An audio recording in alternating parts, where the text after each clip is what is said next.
They told everyone I'd thrown it all away, said I quit when things got tough, traded a prestigious future for, well, they weren't quite sure what, but it was definitely something smaller in their eyes. They stopped asking me about my life, they just filled in the blanks with their own assumptions, crafting a narrative that suited them. But the truth, my truth, wasn't shouting from the rooftops, it was a quiet hum, biding its time, waiting for the precise moment to be heard. If you believe in the power of quiet resilience, in stories that unfold gradually but leave a lasting mark, then stick around and subscribe to this channel. Because sometimes, the most profound journeys are the ones that catch everyone by surprise. My name is Chloe Davis. I'm 34 years old. I live in a modest apartment in a vibrant part of Portland, Oregon, the kind with a well-loved indie bookstore just around the corner. I brew my own strong coffee each morning. I meticulously manage my own finances and pay my own bills. And yes, even after all this time, I'm apparently still the family's resident changer of paths. The one who didn't quite live up to their definition of success. I was supposed to be a star engineer, the brilliant one, the one who climbed the corporate ladder at an astonishing pace, the golden child. Of the tech world, at least, that was the plan until it suddenly wasn't. I walked away from a high-flying career at a major IT corporation, a job many would have given anything for. After graduating from a renowned institute of technology, there were no dramatic scandals, no office feuds, no secret addictions, just a profound, soul-crushing burnout. The kind that insidiously hollowed me out from the inside, leaving an emptiness where passion used to be. The kind that went utterly unnoticed because I perfected the art of a bright, unwavering smile at every family gathering, especially at Christmas dinner. When I handed in my resignation, my father, David, was so incensed he didn't speak to me for what felt like an eternity,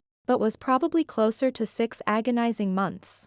I remember the tremor in his voice over the phone, the sheer disbelief. "Chloe, what in God's name are you thinking?" he'd thundered. "To throw away a career at that company? After everything we invested in your education at RIT?" My mother, Carol, bless her heart, mostly just cried, dabbing her eyes with a linen napkin, and gently told concerned friends and relatives that I was simply taking a well-deserved sabbatical to reassess my priorities. My younger brother, Ethan, 3 years my junior, seamlessly, and perhaps a little too eagerly, stepped into the spotlight, becoming the new beacon of family pride. With his freshly minted MBA, a rapidly ascending managerial role at a booming fintech company, and a fiancée, Sophia, from a highly respected family, he was the complete package, the embodiment of their dreams. And me? Chloe Davis, the former golden child with a degree from a prestigious tech institute? I found myself starting over, teaching basic digital skills to older adults in my Portland neighborhood, initially for a bit of cash to keep afloat,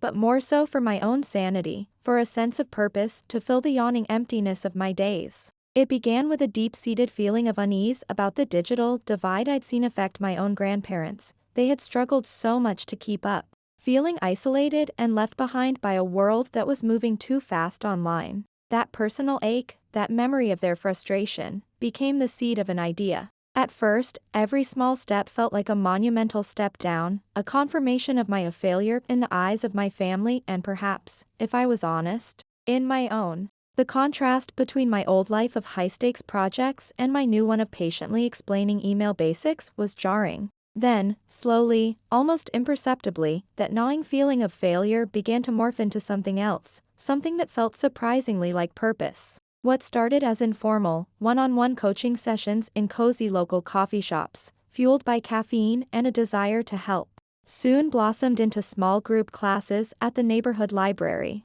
From there, it evolved into online webinars reaching people beyond my immediate community, and eventually, I poured all my energy and technical skills into developing a prototype for a dedicated online platform. I called it ConnectAge. Our mission at ConnectAge was straightforward, yet deeply resonant, to empower people over 60, helping them stay connected and engaged in a digital world that often felt determined to leave them stranded on the shores of obsolescence. We developed user-friendly modules teaching everything from sending emails and making video calls to loved ones, to navigating the often intimidating world of online banking securely. We covered digital safety essentials, and even created simple guides on how to identify misleading online information before it could be unwittingly shared with every contact on social media. It certainly wasn't flashy. There were no venture capitalists banging down our door. It wasn't the next billion-dollar unicorn startup destined for magazine covers. But it was undeniably, wonderfully working, touching lives in ways I hadn't initially imagined. I remember one particularly impactful session that week.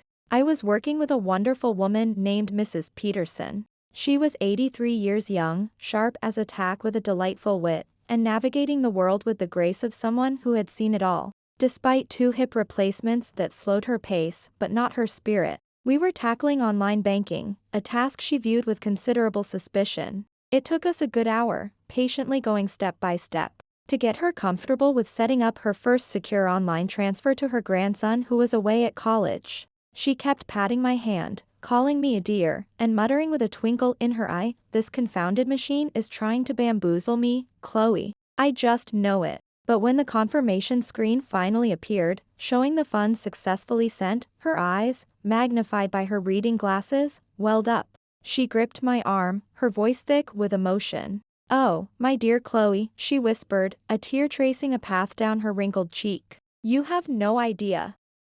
I was so worried about him running short, and I was terrified of those online scams you hear about. You've helped me send my boy what he needs, safely, all by myself. It's like you've given me a new kind of independence." Moments like that, those intensely personal victories, they don't make the front page of TechCrunch. They don't get discussed in boardrooms. But they fundamentally change lives, piece by piece. And that profound human connection, that empowerment, that's exactly what I built ConnectAge to achieve. My small office, just a rented room really, buzzed with the quiet energy of my tiny team, a couple of part-time developers, and a passionate volunteer coordinator. We were small, but our impact felt immense with every thank you note we received. Within 3 short but incredibly demanding years, ConnectAge had grown beyond my wildest dreams. We had tens of thousands of active users across Oregon and neighboring states. We'd secured several crucial partnerships with local city councils and even a pilot program with the Oregon State Library System.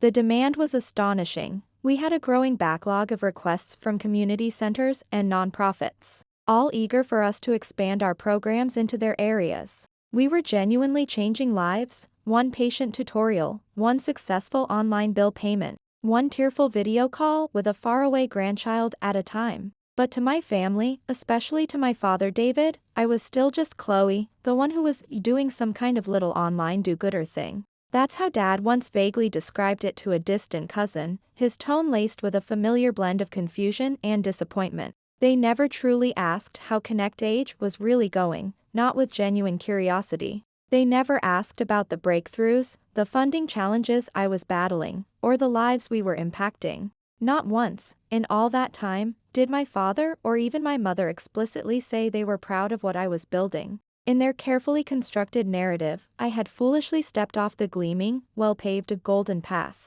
of corporate success and inexplicably wandered off into some dense, unprofitable woods.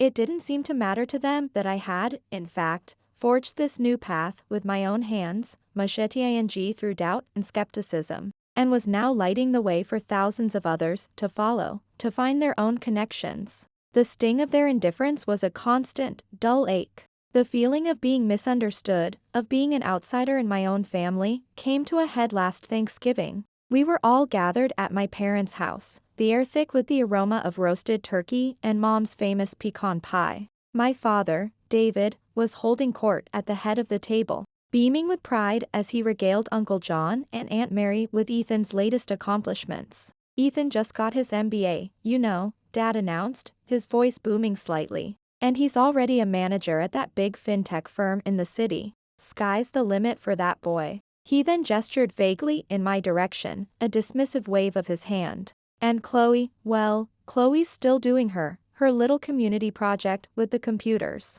His smile didn't quite reach his eyes when he looked at me. Then, with a sigh that felt heavy with years of unspoken disappointment, he added, almost to himself, but loud enough for everyone to hear, "She was such a brilliant engineer, you know. Top of her class at RIT. I really thought, well, I had such high hopes for her in the tech industry." The words, though not overtly cruel, landed like tiny, sharp stones in my heart. A wave of humiliation washed over me, hot and swift. I could feel the curious, pitying glances of my relatives. I forced a polite, tight smile, picked up my fork, and meticulously rearranged the green beans on my plate, saying nothing. My mother, Carol, shot me an anxious look from across the table, her brow furrowed with a mixture of sympathy and helplessness. But she didn't intervene. She never did when Dad was like this. Because that's what disappointments, or at least those who are made to feel like them, often do. We learn to stay quiet. We perfect the art of polite smiles. We make ourselves as small and invisible as possible to avoid causing further ripples. But even in that moment of acute discomfort, a tiny, resilient part of me knew that something had to give. A shift was coming, a subtle change in the currents, and it would all begin with a name, Eleanor, a name I hadn't connected to anything personal. Mentioned in a letter from someone who, as yet, had absolutely no idea who I truly was. Not in the way that mattered, anyway. The irony was a constant, sharp companion. I, Chloe Davis, had managed to build ConnectAge, a platform that helped thousands of older strangers feel seen, heard, and valued in a world that was increasingly overlooking them. Yet, I couldn't get my own family, the people who were supposed to know me best, to ask me a single, genuinely interested question about my work, my passion, my life. Back at the small ConnectAge office, which was really just a couple of rooms we rented above a bustling cafe, my team and I were deeply engrossed in a major platform update. We were completely revamping our user onboarding experience, trying to make it even more intuitive and accessible, especially for seniors who might be encountering a tablet or a computer for the very first time. The challenges were immense, from designing larger, clearer icons to simplifying instruction language without being patronizing. Just the week before, I'd personally conducted a user testing session with a delightful 78-year-old gentleman, a retired history teacher named Mr. Henderson. He'd been hesitant, almost fearful, of the tablet at first. But after an hour of patient guidance, he successfully made his first ever video call to his granddaughter, who was studying abroad in France. The pure, unadulterated joy on his face as her image appeared on the screen was unforgettable. Tears streamed down his cheeks as he stammered, his voice choked with emotion. She thought I was too old for all this modern stuff. She probably thought I was fading away. Now she can see I'm still here. I'm still right here. That single, profoundly human moment, that raw connection forged across miles and generations, lit a fire in me. A warmth that spread through my entire being. Far more satisfying and affirming than any news of a successful grant application or a glowing media mention ever could. Buoyed by that experience, I made the mistake of briefly, and perhaps too enthusiastically, mentioning Mr. Henderson's breakthrough at a tense family dinner the following Sunday. My father, David, barely looked up from his plate of pot roast. He just let out a dismissive grunt, a sound I knew all too well. Teaching old folks how to click a few buttons on a screen. Real world-changing stuff there, Chloe. Real noble work. The sarcasm dripped from his words, sharp and cold. Ethan, my brother, ever the echo of Dad's sentiments when it suited him, let out a small, almost imperceptible chuckle under his breath. I felt that familiar tightening in my chest, the urge to defend, to explain, to make them understand. But I swallowed it down, letting it slide, just as I always did. What was the use? They had no inkling that, teaching old folks to click buttons, had evolved into ConnectAge, a comprehensive, full-stack educational platform. They didn't know it was built on sophisticated adaptive UX principles, incorporating a custom-designed accessibility framework that integrated seamlessly with screen readers for the visually impaired, motor skill tracking for those with tremors, and robust voice command optimization for users with limited mobility. They were blissfully unaware that our humble monthly newsletter, filled with tips and success stories, boasted an incredible 78% open rate among our subscribers, a testament to its value. They didn't know that ConnectAge was currently being piloted in community centers across 3 counties in Oregon State, with discussions underway for wider implementation. They had absolutely no concept that my "a little community project," as Dad so disparagingly called it, was positively impacting more individual lives in a single week than most of their high-powered boardroom meetings or Ethan's fintech strategizing sessions probably did in an entire year. And why didn't they know? Because I had long since stopped trying to tell them. Because when someone, especially your own family, repeatedly hands you a label like disappointment or failure, you eventually face a choice. You either exhaust yourself fighting to tear that suffocating label off, or you decide to wear it quietly, almost defiantly, while you focus all your energy on building something so significant, so undeniably impactful, that it eventually becomes too large, too luminous for even them to ignore. Mom, Carol, just offered me more mashed potatoes, her eyes pleading with me not to start an argument. It's just his way, Chloe dear, she'd whisper later, when Dad was out of earshot. He's just worried. He doesn't understand this new world of yours. But her words, meant to soothe, often felt like tiny paper cuts on an already bruised ego. Then, about 2 weeks before Ethan's much-anticipated engagement party to Sophia, an email landed in my ConnectAge inbox with a subject line that made my breath catch. Subject: a heartfelt thank you, the Eleanor M. story. My mind raced. Eleanor M. Could it be? I knew Sophia's beloved grandmother was named Eleanor, and that she was a devoted ConnectAge user. My heart began to pound a little faster. I clicked open the email. It wasn't a video submission for our Digital Bridge Awards as I half expected. Instead, it was a beautifully scanned, handwritten letter, accompanied by a couple of charming, slightly blurry photographs. The letter was from Sophia herself.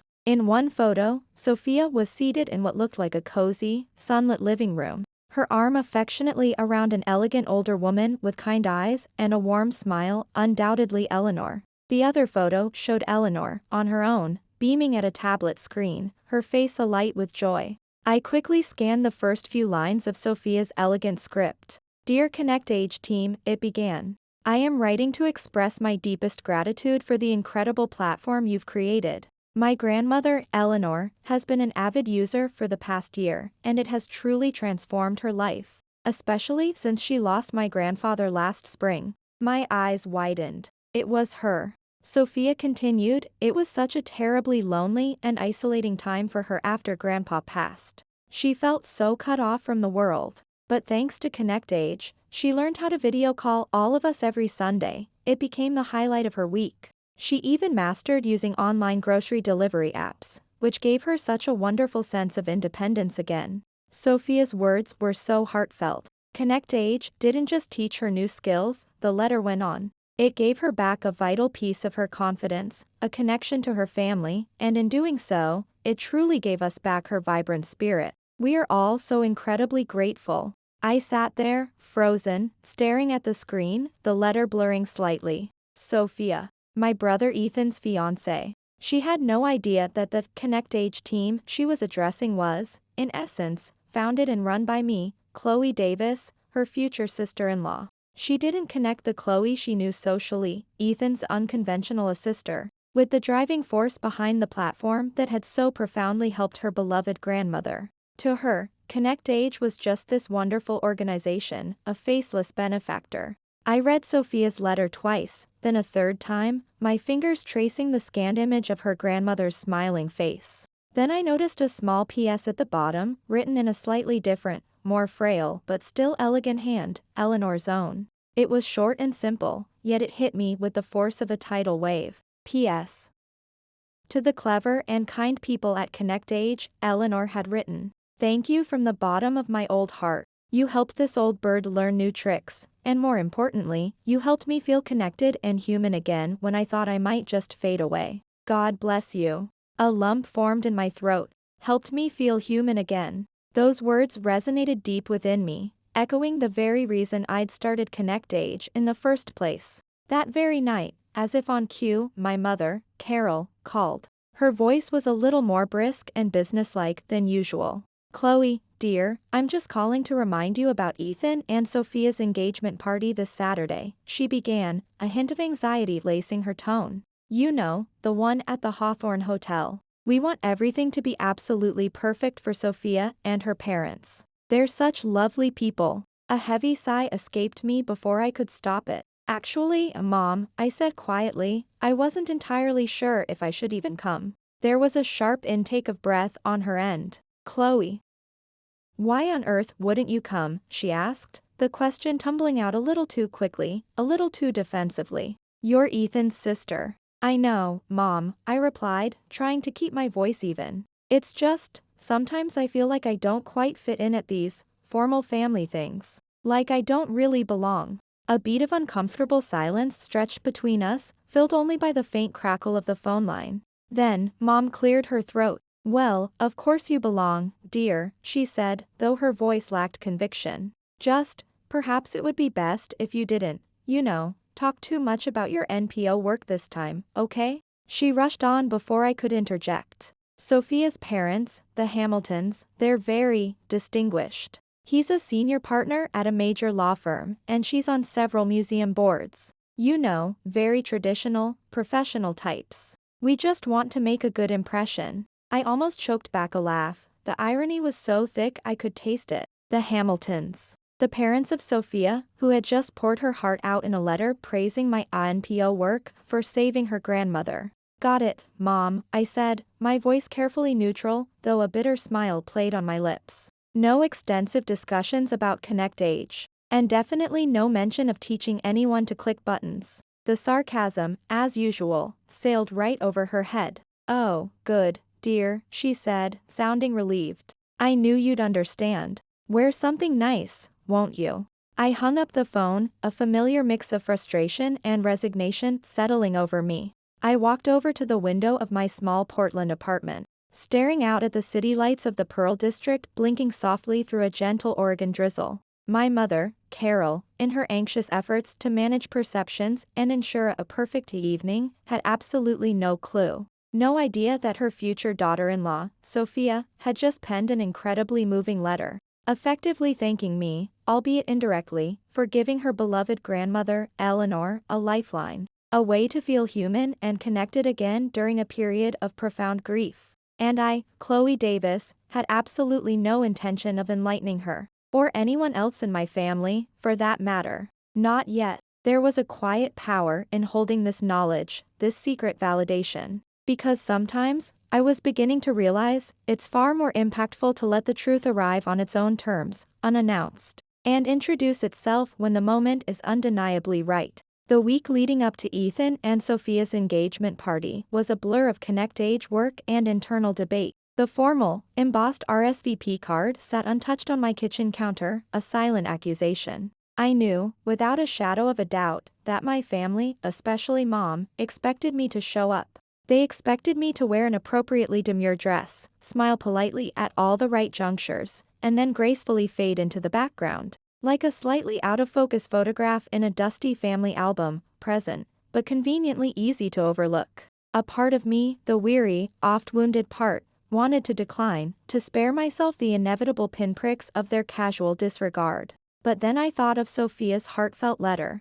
I thought of Eleanor, and her simple, profound words, "You helped me feel human again." And so, I made a decision. I would go. Not for my family, not to fulfill their expectations or to endure their subtle condescensions. I would go for Sophia. I would go for Eleanor. I would go because something good and true had come from my work, and that deserved to be honored, even if only in the quiet confines of my own heart. The painful accuracy of my premonition about family gatherings was confirmed just a few days before the party, at a casual backyard barbecue hosted by my well-meaning but often clueless cousin, Sarah. As I was balancing a paper plate piled high with coleslaw and a slightly charred veggie burger, one of Sarah's friends, someone I vaguely knew from childhood, ambled over. "Chloe, right?" he said, squinting. "So, you still doing that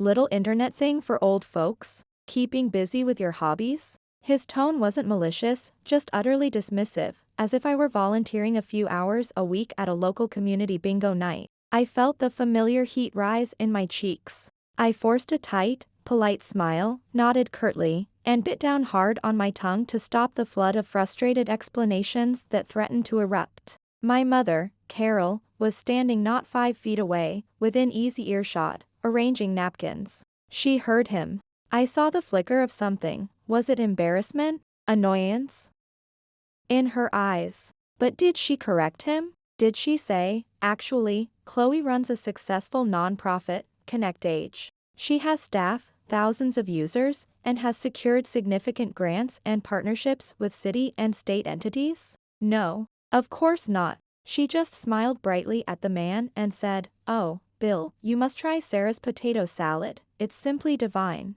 And I stood there, clutching my flimsy paper plate, the veggie burger suddenly tasteless in my mouth, feeling myself shrink a little more with each passing second, pretending that his casual ignorance, and my mother's complicit silence, didn't carve another small piece out of me. In that moment, a quiet resolve hardened within me. Never again would I contort myself or diminish my accomplishments for their comfort. Never again for them. Back in the bustling reality of my actual life, at the ConnectAge office, my small team and I were on the cusp of a major breakthrough. We were in the final stages of formalizing a significant partnership with the Oregon State Library System. This wasn't just a small pilot. ConnectAge was slated to be rolled out in 12 rural library branches across the state, many in communities where reliable broadband access was still a luxury and the digital divide yawned wider than the Columbia River Gorge. These were places where many seniors felt profoundly isolated, often having more daily interaction with their farm animals than with digital technology. It was challenging, demanding, but incredibly real, deeply impactful work. We were preparing training materials, coordinating with librarians, and navigating the logistical complexities of such a rollout. Meanwhile, in stark contrast, my email inbox at home was pinging with messages from my mother, Carol. She was deeply immersed in the critical minutiae of napkin colors for the engagement party. "Do you think ivory or ecru, Chloe dear?" And sending me a curated selection of photo references for appropriate attire. One email came with a subject line, "Dress ideas for Saturday." Attached were images of floaty, floral dresses, accompanied by a pointed note, "Absolutely no black, Chloe. And no severe pantsuits, please. Something soft and feminine this time, dear. It's a celebration." I stared at the message on my screen, each word seeming to possess tiny, sharp teeth. My mother, Carol, bless her anxious heart, loved to exert control, especially over the choices of women in her orbit who, like me, often stubbornly refused to be easily controlled or molded. Her attempts to manage my appearance felt like yet another way to diminish my agency, to package me into a more palatable, less difficult version of her daughter. Friday afternoon, the day before the dreaded engagement party, I escaped the pre-party jitters by heading to a bustling local coffee shop in Southeast Portland. I was there to meet Liam, our newest intern at ConnectAge. He was a whip-smart 19-year-old computer science student from Reed College, absolutely brilliant, and refreshingly full of insightful questions about user experience design for aging populations. He was genuinely passionate about making technology accessible. As Liam and I were deep in a discussion about adaptive interfaces, a woman from the adjacent table, who had perhaps overheard snippets of our conversation, leaned over with a hesitant smile. "Excuse me, I'm so sorry to interrupt," she said, her eyes bright with curiosity. "But are you by any chance Chloe Davis? From ConnectAge?" I blinked, momentarily taken aback. This rarely happened. Yes, I am," I confirmed, a little surprised. Her smile widened instantly. "Oh, my gosh, that's amazing," she exclaimed, her voice full of genuine enthusiasm. "My father has been using your platform for months now. He absolutely loves it." She leaned in a bit, lowering her voice conspiratorially. "He actually sends me memes now." Memes? I swear, before ConnectAge, I didn't even think he knew what a meme was. It's been such a joy to see him engaging like this. Liam, our intern, looked at me with wide, astonished eyes, as if I had suddenly sprouted a superhero cape and started levitating. "Wow, Chloe," he whispered, clearly impressed. "You didn't tell me you were, like, famous. That people just recognize you on the street." I managed a self-conscious laugh. "They usually don't, Liam," I said, feeling a warmth spread through me despite my modesty. That was a lovely surprise. But the truth was, it was starting to happen more frequently. A slow but steady accumulation of recognition, more unsolicited emails from grateful users and their families, a growing number of heartfelt testimonials submitted for our Digital Bridge Awards, even an unexpected invitation to speak on a local community affairs podcast. There was a quiet, persistent buzz building around ConnectAge, a resonance that was finally beginning to ripple outwards, far beyond the narrow, often critical lens of my own family. I wasn't invisible, not anymore. Despite their attempts to diminish me or my work, I was, undeniably, rising. That night, sleep was an elusive phantom. My mind was a whirlwind, replaying not a video, but the image of Sophia's beautiful, heartfelt letter, and her grandmother Eleanor's poignant postscript. I pictured Sophia's earnest expression as she must have penned those words of gratitude, the sincerity that shone through her elegant handwriting. Sophia didn't know me, Chloe Davis, the founder, not in that context. She only knew my work, the tangible outcome of ConnectAge. But she, and her grandmother, had placed their trust in something I had painstakingly built, something born from my own professional disillusionment, my perceived of failure in the eyes of my family, and my subsequent, hard-won reinvention. And that trust, freely given by strangers touched by my creation, felt so incredibly pure, so thoroughly earned, so utterly undeniable. It was a stark, painful contrast to the conditional approval, the elusive validation, I had spent years trying, and failing, to wring from the very people who were supposed to love and see me unconditionally. At 3 a.m., weary of tossing and turning, I finally got out of bed, the city lights painting soft shadows on my bedroom wall. I walked to my closet and pulled out a dress. It wasn't black, nor was it one of the soft and feminine, floral numbers Mom would have preferred. It was a dress of my own choosing, a deep emerald green, almost the color of the Oregon forests, sleeveless, with clean, elegant lines. It was sophisticated and simple, understated yet confident. It felt like me. I carefully folded Sophia's scanned letter and tucked it into my small evening bag. I wouldn't show it to anyone, not unless the moment felt absolutely right. It was for me, a quiet, tangible reminder that sometimes the ripples we create with our efforts travel much farther than we ever dare to imagine, touching the shores of lives we've never personally encountered, and sometimes, just sometimes, gently nudging back towards us the understanding of those who once thought we had simply drifted away or disappeared into insignificance. The engagement party was being held in the grand banquet room of the Hawthorne Hotel, one of Portland's historic landmarks. The room glittered with crystal chandeliers and tasteful gold accents. The kind of opulent place where the lighting was artfully dimmed to create an atmosphere of sophisticated intimacy. And the artisanal bread arrived at the table accompanied by small pots of truffle-infused butter. It screamed impressive and expensive. I arrived precisely 10 minutes early. Punctuality was a deeply ingrained habit, a small act of control in situations where I often felt I had little. My mother, Carol, already flitting about near the entrance greeting early arrivals, spotted me. Her perfectly made-up face registered a brief, almost imperceptible flicker of surprise. "Oh, Chloe. You came," she said, her voice a little too bright, a little too forced. "You asked me to, Mom," I replied simply, offering a polite, neutral smile. "Well, yes, of course. I'm so glad you did," she responded, patting my arm a little too enthusiastically. But she wasn't, not entirely. I could see it in the subtle tension around her eyes, the way her smile didn't quite banish the worry lines. I saw her quick, appraising glance at my emerald green dress, a glance that seemed to silently communicate that perhaps it was one shade too assertive, 1 inch too defiantly me, and not quite the soft and feminine attire she had envisioned. Her unspoken critique hung in the air between us. I found my assigned place card at one of the large, elegantly set round tables, strategically positioned, I noted with a familiar pang, rather near the periphery of the main cluster of family. Far enough away to be comfortably out of the direct spotlight, just how my parents, consciously or unconsciously, seemed to prefer me at such events. Ethan and Sophia made their grand entrance about 15 minutes later, absolutely beaming, radiating that unmistakable glow of a happy,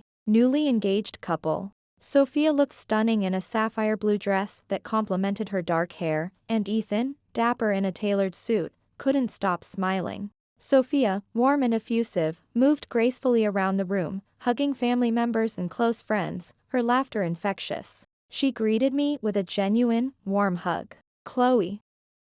I'm so glad you could make it," she said, her eyes sparkling. She didn't say much more, her attention quickly pulled away by another well-wisher. She didn't recognize me yet, not in that way. To her, I was still just Ethan's older sister, the quiet, slightly enigmatic one with the unusual career choice. The evening unfolded with a predictable rhythm of polite conversation, clinking champagne flutes, and a series of heartfelt, if somewhat lengthy, toasts. Ethan's boss from the fintech company stood up and delivered a slick, congratulatory speech that managed to sound both personal and impressively corporate, filled with anecdotes about Ethan's drive and ambition.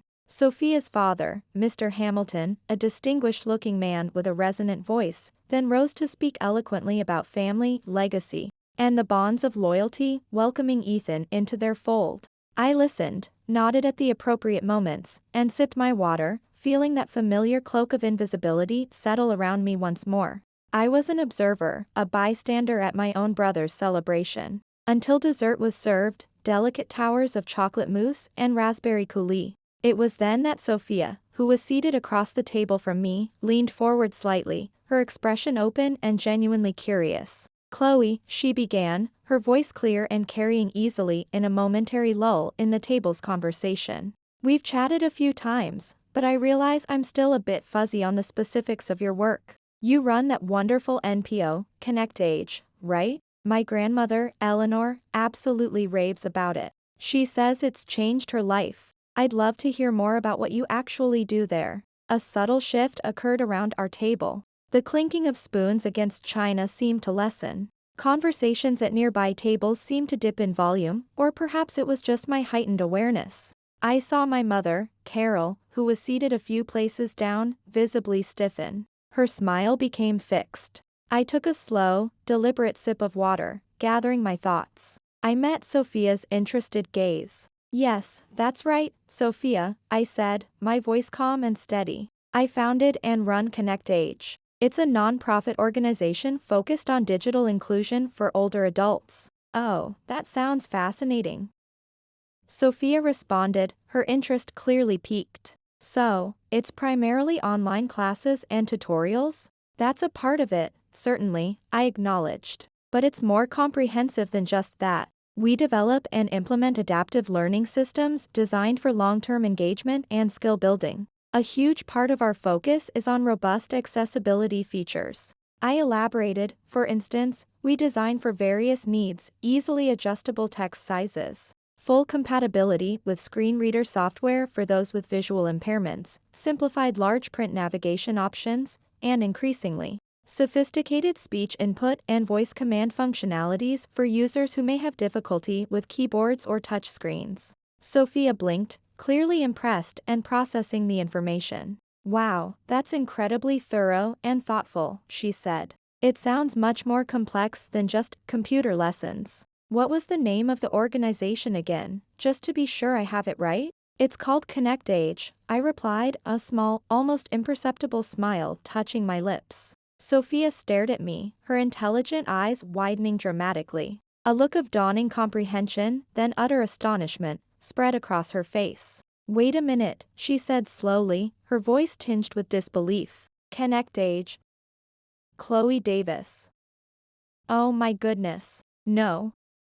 No, it can't be." She leaned forward even more, her gaze fixed on mine. "Are you telling me you are the Chloe Davis, the founder of ConnectAge?" I gave a slight, almost hesitant nod. "Yes," I confirmed quietly. "I founded it a few years ago." Sophia's hand flew to her mouth, her eyes now huge. She shot a quick, incredulous glance at Ethan, who was looking utterly bewildered, then her gaze snapped back to me, filled with a new, intense light. "You're that Chloe Davis," she pressed, her voice rising slightly with excitement. "The one who was featured in that amazing TechCrunch article about social impact startups? And wasn't there a piece in the Chronicle of Philanthropy about ConnectAge's innovative approach to digital literacy for seniors?" Now, it wasn't just our table that was quiet. A palpable hush had fallen over the entire section of the banquet room. It felt as if the air itself had stilled, every nearby guest suddenly tuning into our conversation.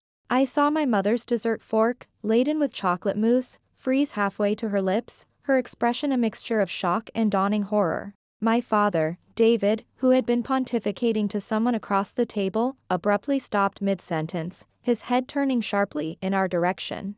Sophia's voice, now trembling slightly with emotion, continued, "My grandmother, Eleanor. ConnectAge meant the world to her. She used it every single day. After my grandfather passed, those Sunday video calls with all of us, the ones ConnectAge made possible for her to manage on her own. They were her lifeline." Her eyes welled up, but she pressed on, her gaze locked with mine. Your organization, you gave us more time with her, Chloe. Precious, quality time. You helped her stay connected to us, to life, when she could have so easily slipped away into loneliness. She took a shaky breath. I wrote a letter, a thank you letter, to ConnectAge, with a photo of Grandma.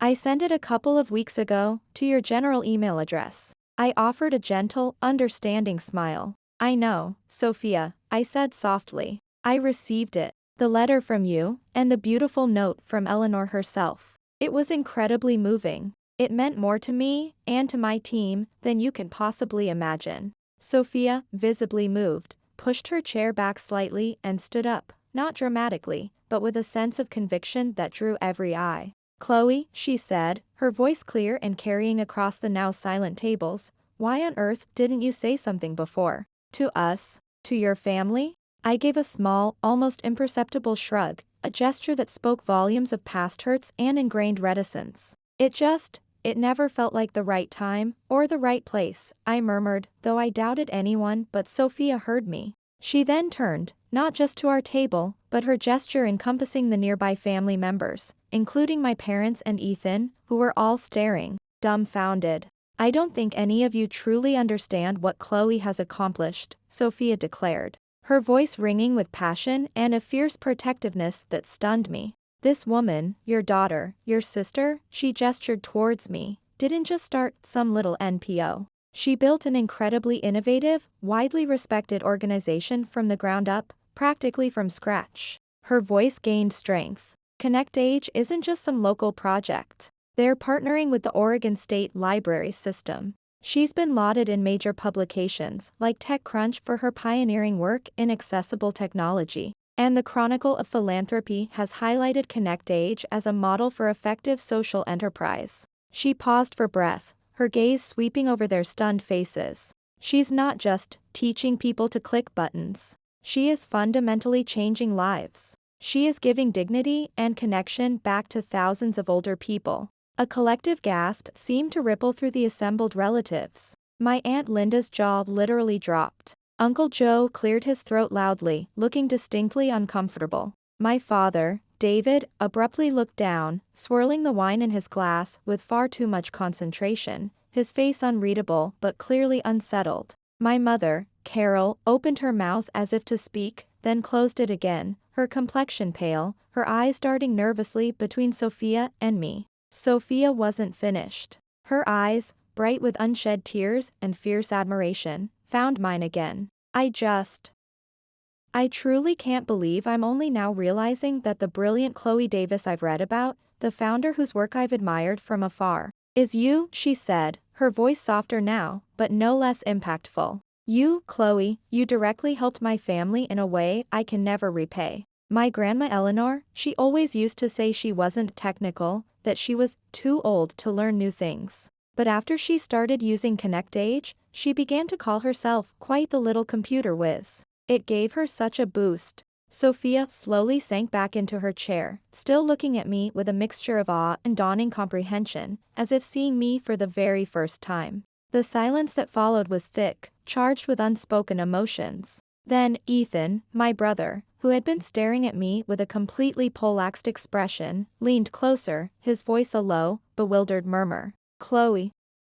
I had no idea. Honestly. None of this." I met his gaze, my own expression calm, perhaps a little weary, but devoid of accusation. "You never asked, Ethan," I said quietly, the simple truth of it hanging in the air between us, more powerful than any reproach. Silence descended upon our table once more. But this time, it wasn't the cold, dismissive silence I was so accustomed to. This silence was different. It was heavy, yes, but it was filled with a palpable sense of, could it be? Awe, disbelief, and perhaps, for some, a dawning, uncomfortable shame. The remainder of the engagement party passed in a surreal, strangely altered light. The atmosphere had irrevocably shifted. People, relatives and family friends alike, began to whisper, but for once, their hushed conversations weren't happening behind my back, with pitying glances in my direction. Instead, their eyes kept finding mine, their murmurs now tinged with curiosity and a newfound respect.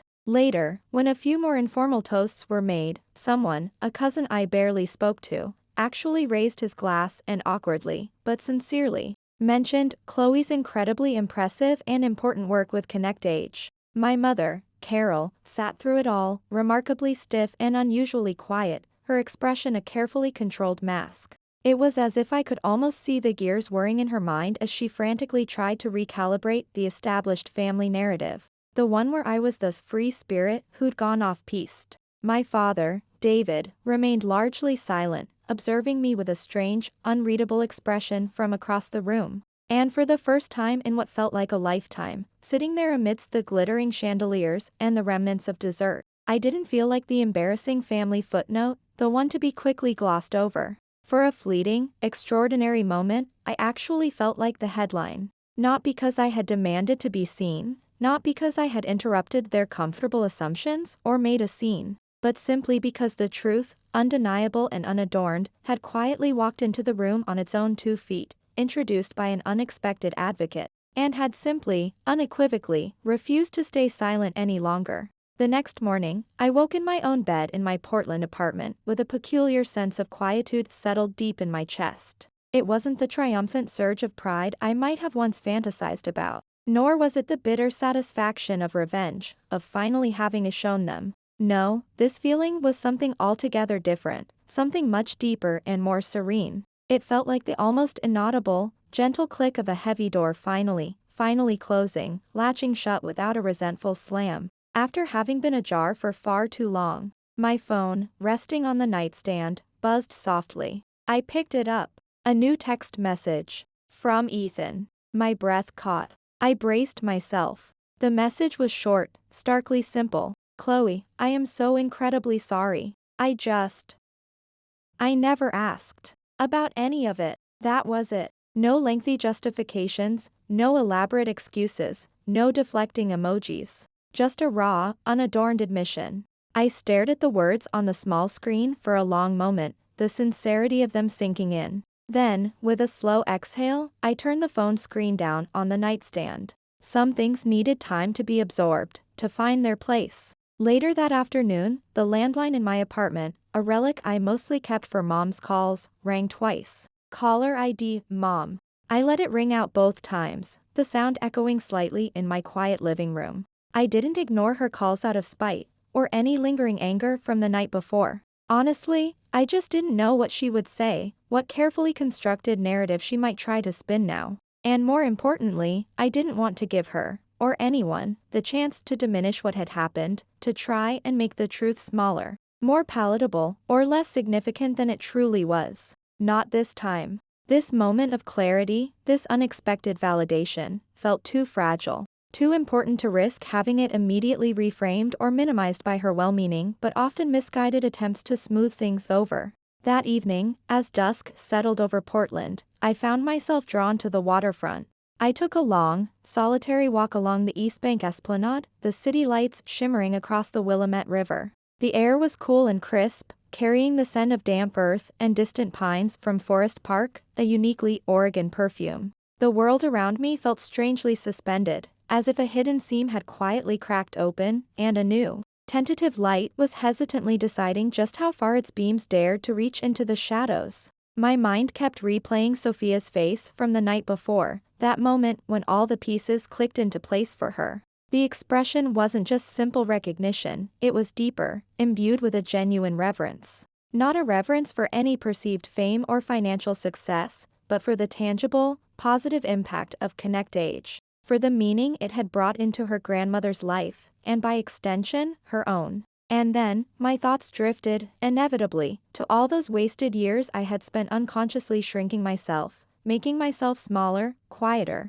less visible, all because I had internalized their silence, their subtle dismissals, their unspoken criticisms, as definitive proof that I simply wasn't enough. that my choices were wrong, my path insignificant. But now, standing there, watching the river flow silently by, a profound sense of clarity washed over me. Now, finally, I knew better. Their silence had never been a true measure of my worth. 2 days after the engagement party, a crisp, cream-colored envelope arrived in my mailbox. Real paper, addressed in my mother's familiar, elegant cursive. Not an email, not a text. A letter. My heart gave a little flutter of apprehension and curiosity. I sat down at my small kitchen table, the afternoon sun slanting through the window, and carefully opened it. The letter was handwritten, on her best stationery. "My dearest Chloe," it began. After the party, Sophia shared more with me about ConnectAge, and even showed me some of the articles and the wonderful letter she and Eleanor had sent. "Chloe," I cried. Real, heartfelt tears. And not, as you might think, because I was surprised by the scale or success of what you've built, though, frankly, I was stunned into silence. No, I cried because I was hit with the overwhelming, shameful realization that I, your own mother, had never truly bothered to ask. I never truly tried to understand. I was so terribly focused, along with your father, on what we perceived you had walked away from. That prestigious engineering career at the IT firm, the future we had envisioned for you after RIT. We were so fixated on that perceived loss that we utterly failed to look at, or even acknowledge, the incredible, meaningful thing you were so bravely walking toward. You did something, Chloe, that no one else in this family, for all our talk of ambition and success, has ever truly had the courage to do. You faced what we all considered a failure, leaving that high-powered job, and you didn't just crumble. You kept going. You built something new, something vital, from your own vision and resilience. And in doing so, my dear daughter, you've not only helped so many older people find their voice and their connection to the world again, but perhaps, just perhaps, you've even started to teach me how to find mine again too, or at least how to listen better. With all my love, and a mother's deep, if belated, pride. Mom. I read Mom's letter 3 times, each word sinking a little deeper, easing a tightness in my chest I hadn't even fully realized was there. Her admission of her own blindness, her acknowledgement of my courage, the raw honesty of her regret, it was more than I had ever expected.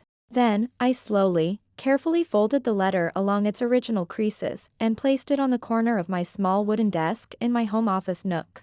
It wasn't something I felt the need to frame and display like a trophy. It wasn't proof I needed to hang on the wall for external validation anymore. It was something quieter, more personal. Just kept. A gentle reminder. Because this time, the validation wasn't about convincing others. I was already living my truth, embodying my purpose, every single day through ConnectAge. And that, I was finally understanding, was more than enough. That following weekend, I was scheduled to give a keynote speech at the Portland Social Innovation Forum. It wasn't a huge, glitzy tech conference. There were no national press crews with glaring cameras, no throngs of venture capitalists. The venue was a modest auditorium at a local community college, filled with about 60 or 70 people, mostly local entrepreneurs, nonprofit leaders, students, and community activists, many of them diligently holding notebooks, their faces alight with a mixture of hope and determination.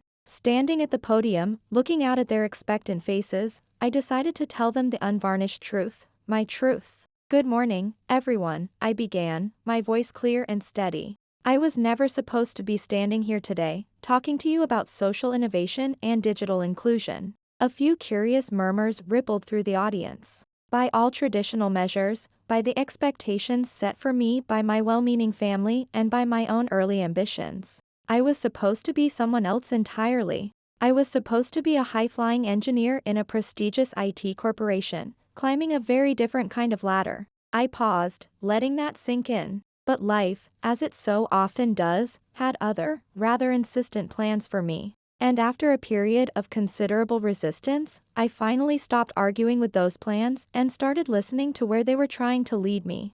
I then shared the story of ConnectAge, its humble beginnings, its mission, and the incredible people it served. When I finished, a wave of applause washed over me, warm and sustained. The entire room rose to their feet. I didn't cry, though a lump had formed in my throat, but I did smile. And it wasn't the polite, carefully constructed smile I had perfected for family gatherings. This was a genuine, wide smile that started deep inside and reached all the way up to my eyes, the kind that resonates right down to your spine. It was the smile of someone who could finally say, quietly but with unshakable conviction, I made it. I built this.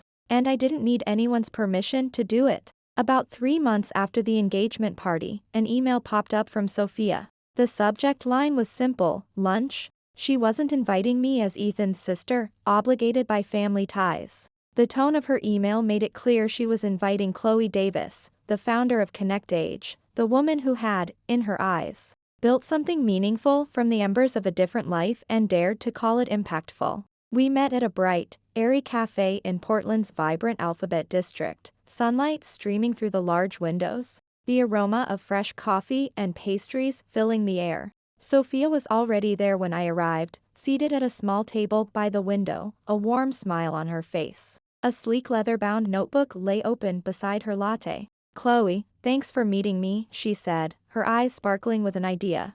I've been doing some thinking, and some networking.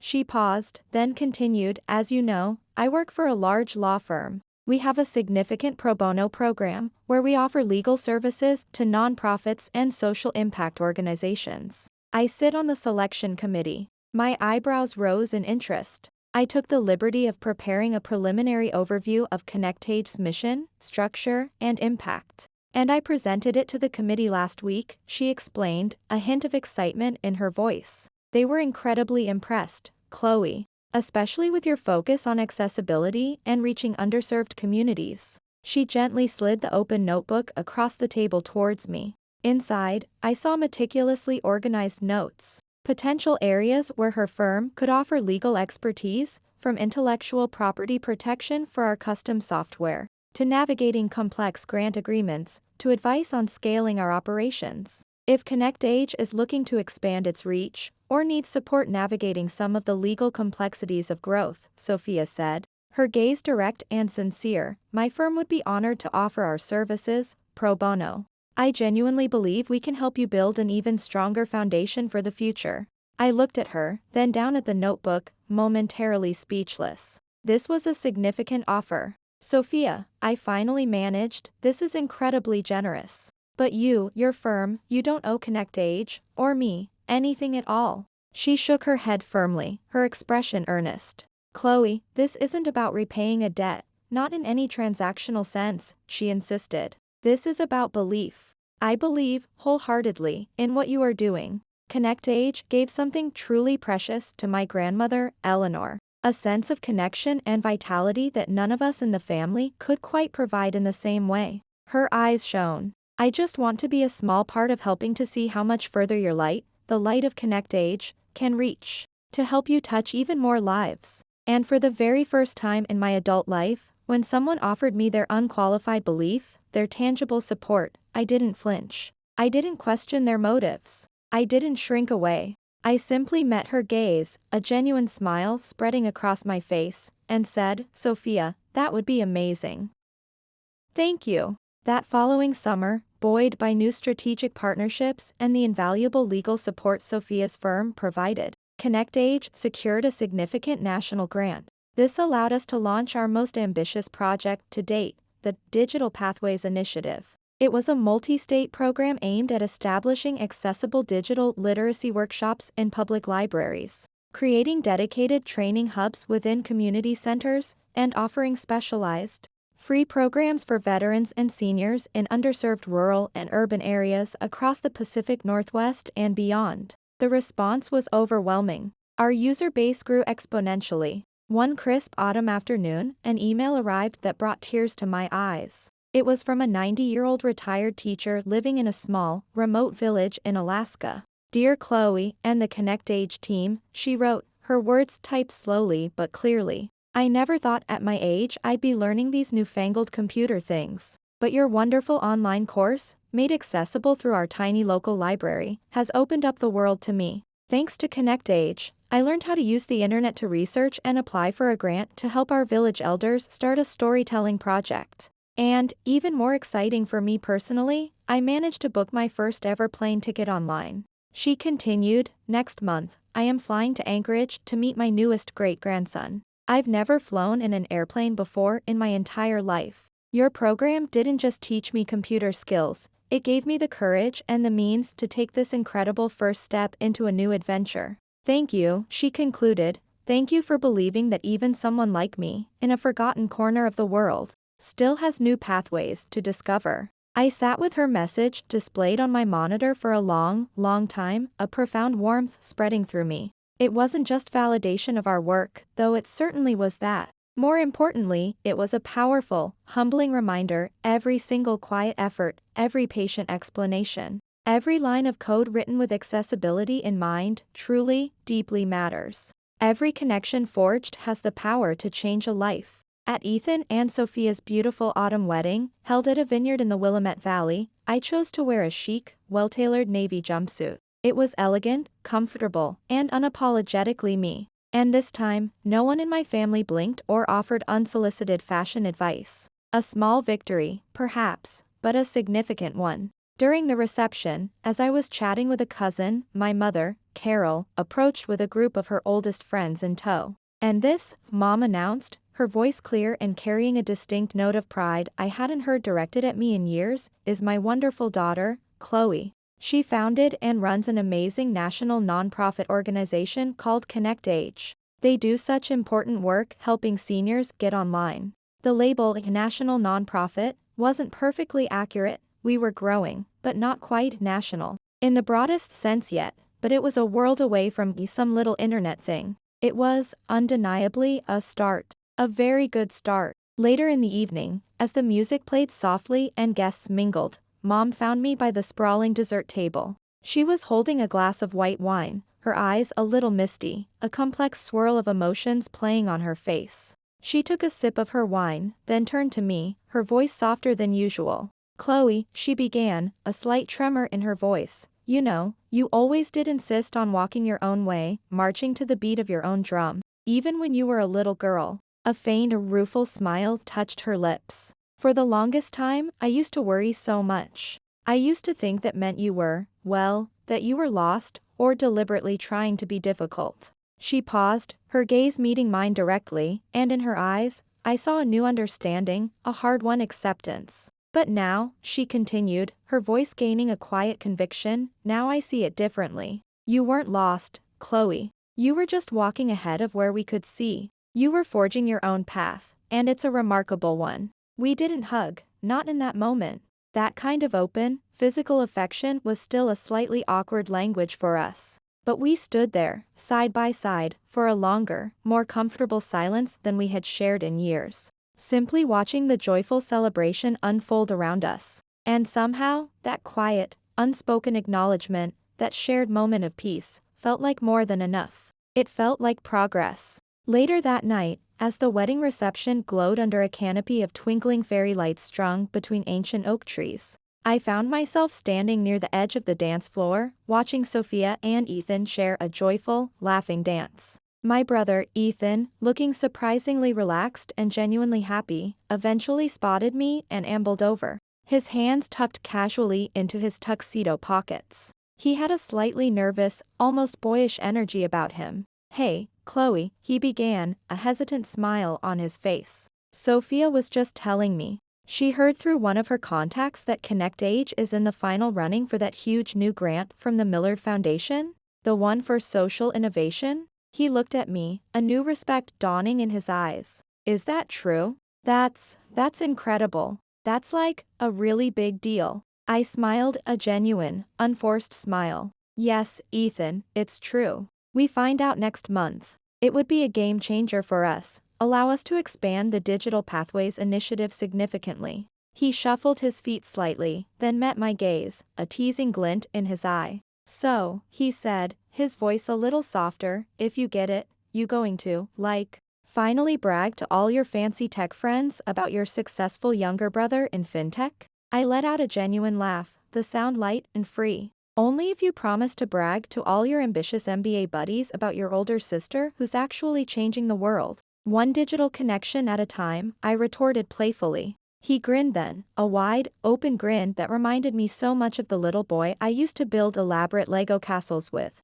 And just like that, With that shared laughter, that easy banter, it felt as if the heavy, tangled chains of past misunderstandings and unspoken resentments had finally, blessedly, loosened their suffocating grip. A new chapter, perhaps. About 2 weeks after Ethan and Sophia returned from their honeymoon, I sent them a carefully chosen, modest wedding gift. It wasn't something from their registry. Inside the beautifully wrapped box was a heartfelt, handwritten note, and nestled beside it, a set of brand new, latest generation tablets. Preloaded and customized. These tablets came with a special, lifetime, no-fee access pass to a premium version of ConnectAge's programs, complete with dedicated, ongoing tech support. This package was specifically designated for the community center in the neighborhood where Sophia's beloved grandmother, Eleanor, had spent her final, active years, the very center where Eleanor had first discovered and fallen in love with ConnectAge.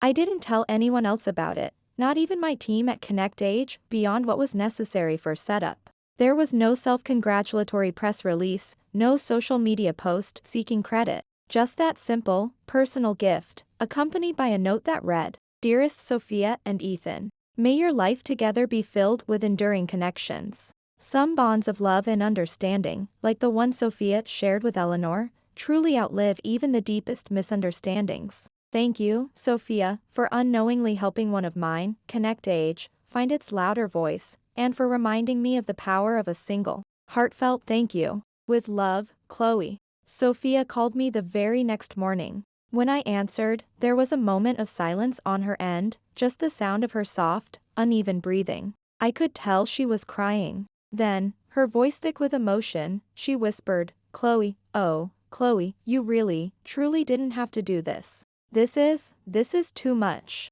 I smiled into the receiver, a warmth spreading through my chest. "I know I didn't have to, Sophia," I said gently. "That's precisely why I wanted to." Back in my sun-filled apartment, which also served as my sometimes chaotic home office for ConnectAge, I didn't print out a quote for my fridge.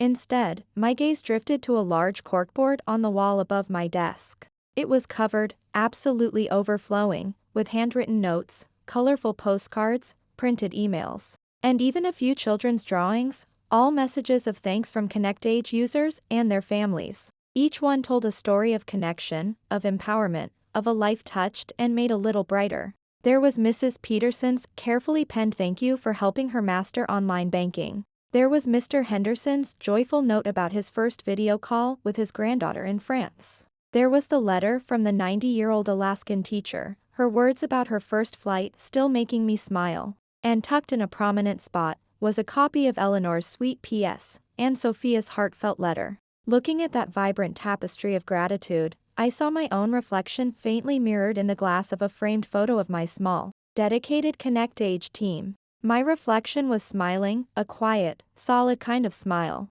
Seen. Not by everyone, perhaps, not in the way I once craved, but seen by those who mattered, and most importantly, seen and valued by myself. Because I finally understood, deep in my bones, that the light I had been searching for, the validation I had so desperately sought from others, wasn't something they could give or withhold. It had been there all along, a steady flame burning within me, waiting for me to acknowledge it, to nurture it, to let it shine on its own terms. My gaze drifted from the corkboard to the window, looking out at the familiar skyline of Portland, a city that had become my haven, my launching pad.